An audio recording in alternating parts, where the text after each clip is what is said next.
सोच न्यूज, एक नई सोच के साथ।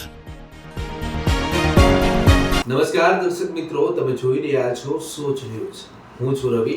હવે જોઈએ આજના મુખ્ય સમાચાર। અમદાવાદના વસ્ત્રાલ વિસ્તારના ડોક્ટર શ્યામ પ્રસાદ મુખર્જી ઓડિટોરિયમ ખાતે ગુજરાત પત્રકાર એકતા પરિષદનું મહાઅધિવેશન યોજાયું હતું। આ પ્રસંગે 700થી વધારે પત્રકારોની સાક્ષીએ પ્રદેશ કારોબારી, મહિલા કારોબારી, 12 ઝોનના 33 જિલ્લા પ્રમુખોને નિયુક્તિ પત્ર અર્પણ કરવા સાથે ગિફ્ટ અને સ્મૃતિ ભેટ આપી સન્માન કરાયું હતું। પત્રકાર એકતા પરિષદના અમદાવાદ જિલ્લા પ્રમુખ હસમુખભાઈની સંપૂર્ણ જિલ્લા કારોબારીએ કાર્યક્રમને સફળ બનાવવા ભારે જહેમત ઉઠાવી હતી। પત્રકાર એકતા પરિષદના પ્રદેશ અધ્યક્ષ લાલુભાઈ કાત્રોડિયા, મહિલા વિંગના પ્રદેશ પ્રમુખ સમીમબેન પટેલ, પ્રદેશ ઉપપ્રમુખો, પ્રદેશ કારોબારીના સભ્યો તેમજ અલગ અલગ ઝોન પ્રભારીઓ, જિલ્લા તાલુકા પ્રમુખો સહિત કારોબારી સભ્યો અને ગુજરાતભરના તમામ 700થી વધુ પત્રકારોએ હાજરી આપી હતી। એન્કર દેવર્ષિભાઈએ પોતાની એન્કરિંગની અદાથી દીપ પ્રાગટ્ય માટે સર્વ મહાનુભાવોને આમંત્રિત કર્યા હતા। દીપ પ્રાગટ્ય બાદ પત્રકાર એકતા પરિષદના પત્રકાર મિત્રોએ ભારત માતાની જયના ગગનભેદી નારાઓથી સમગ્ર હોલને ગજવી દીધો હતો। પત્રકાર એકતા પરિષદના પ્રદેશ પ્રમુખ લાભુભાઈ કાત્રોડિયાએ નવનિયુક્ત ઉપપ્રમુખોનું સ્વાગત કર્યું હતું। બાદમાં યુવા આઈપીએસ અધિકારી સફીન હસન વક્તવ્ય આપી પત્રકારો અને પોલીસ વચ્ચેના સંબંધો એકબીજાના પૂરક હોવાની વાત કરવા સાથે પત્રકારો અને પોલીસના કાર્ય અંગે ચર્ચા કરી બંધારણના ચોથા સ્તંભ એવા પત્રકારોને બિરદાવ્યા હતા। આમંત્રિત મહેમાન યુવાન આઈપીએસ સફીન હસન, સુરેન્દ્રભાઈ બક્ષી, ધર્મેશભાઈ શાહ, જીતુભાઈ પંડ્યા, ગીતાબેન પટેલ, હાર્દિક કુમાર, યોગેશભાઈ વ્યાસ, અનિરુદ્ધસિંહ ઝાલા, જીગરભાઈ ગજ્જર, રામનભાઈ ભરવાડ, અરવિંદભાઈ વેગડા, પાર્થ પ્લાસ્ટના અજીતભાઈ દરબાર હાજર રહ્યા હતા।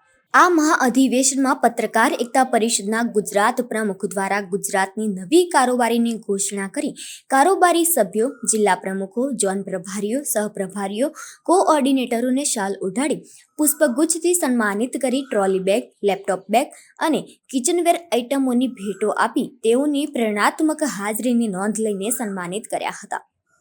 આ મહાઅધિવેશનમાં પ્રદેશ ઉપપ્રમુખ ધર્મેશભાઈ વસંત દ્વારા પત્રકારોને જામનગરની કસ્ટમ ઓફિસના ભ્રષ્ટાચારનો પર્દાફાશ કરનાર લોક ફરિયાદ ન્યૂઝની ભારત દેશના મહામુહિમ રાષ્ટ્રપતિના કાર્યાલય દ્વારા નોંધ લેવાયની વાત કરી કોઈ પણ પત્રકાર કે અખબાર નાનું કે મોટું નથી તે અંગે આગવી છટાથી કહ્યું હતું કે સાપ્તાહિક પેપરમાં ભ્રષ્ટાચારના સમાચાર છાપો તો સરકાર કાર્યવાહી કરી રહી છે।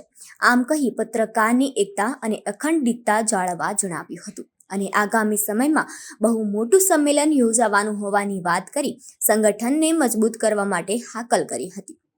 પત્રકાર એકતા પરિષદ અમદાવાદ અને અમદાવાદની ટીમ વતી જિલ્લા પ્રમુખ હસમુખભાઈ પટેલ દ્વારા આ મહાઅધિવેશનના આયોજનમાં ખભે ખભા મિલાવી સાથ સહકાર આપનાર આયોજન કમિટીના સભ્યો અને પરિષદના હોદ્દેદારો, મદદ કરનાર દાતાઓ તેમજ દરેક સહભાગી પત્રકારોનો આભાર વ્યક્ત કરાયો હતો। એવી બપોરે અને જ્યારે બધા જ આરામ કરે છે રવિવારના દિવસે જે એકતા બધા બતાવવા માટે આપણે બધા ઉપસ્થિત થયા છે એ એકતાના દર્શન કરીને બધાને અને આયોજકોને ખાસ અભિનંદન પાઠવું છું। આઈ ગેસ આ અમદાવાદ જિલ્લા પૂરતા સીમિત છે, રાઈટ? કે ગુજરાતના જ અમદાવાદ? આમ જનરલી પોલીસ અને પત્રકારોનો સંબંધ અને એટલે જ મેં વિચાર્યું કે ચલો આજે જઈને કંઈક વાત કરીએ।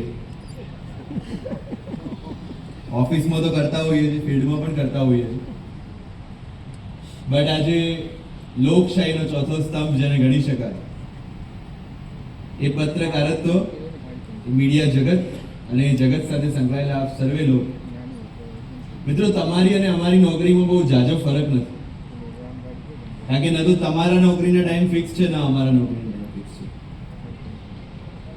રવિવાર કે સોમવાર, ગુરુવાર કે શનિવાર, ફર્સ્ટ હાફ કે સેકન્ડ હાફ કે લેટ નાઇટ કે અર્લી મોર્નિંગ, આપણે બધા જ એ પરિસ્થિતિમાંથી પસાર થતા હોઈએ છીએ કે ગમે અહીંયા ઉપસ્થિત છે અને અહીંયા ઉપસ્થિત નથી, કે આ લોકશાહીને જીવંત રાખવામાં, લોકોને એમના મૂળભૂત અધિકારો શું છે એ બતાવવામાં અને મૂળભૂત અધિકારો મેળવવા માટેની લડાઈમાં જેટલું કામ અને જેટલી જવાબદારી તંત્રની છે, પોલીસ તંત્રની છે, એટલી જ જવાબદારી આ દેશના પત્રકારની પણ છે.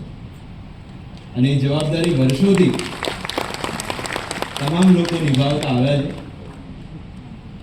બહુ વાસ્તવિક વાત એ છે કે કોઈ પણ સિસ્ટમ મીડિયા જગત પરફેક્ટ છે, પણ આપણા બધાની હંમેશા એ નેમ રહેવી જોઈએ, એ સંઘર્ષ રહેવો જોઈએ કે વધારેમાં વધારે સારી અને વધારેમાં વધારે પરફેક્ટ કઈ રીતે બનાવી શકે. પણ એ બનાવવા માટે, એ આદર્શ સમાજની સ્થાપના માટે, લોકોને એમના અધિકારો મળી રહે એ માટેની લડાઈ માટે માત્ર ને માત્ર નકારાત્મકતા થાય છે. પૂર્વ અમદાવાદમાં જ્યારે મારું પોસ્ટિંગ થયું એના પહેલાં હું ભાવનગરમાં પણ હતો, ત્યાં પણ મીડિયા જગતના ઘણા લોકો જોડે મળવાનું થતું. અમદાવાદમાં આવ્યા પછી પણ ઘણા લોકો જોડે મળતા હોય છે. 99% કેસમાં એવું થાય છે કે એ અભિગમ એ મારો હોય કે પોલીસ તંત્રનો હોય કે કોઈ પત્રકારનો હોય, એનો અલ્ટિમેટ એમ એક જ હોય છે કે અલ્ટિમેટલી લોકોનું સારું કઈ રીતે થાય, અથવા તો આપણે જે પ્રજા માટે કામ કરી રહ્યા છે એનું સારું કઈ રીતે.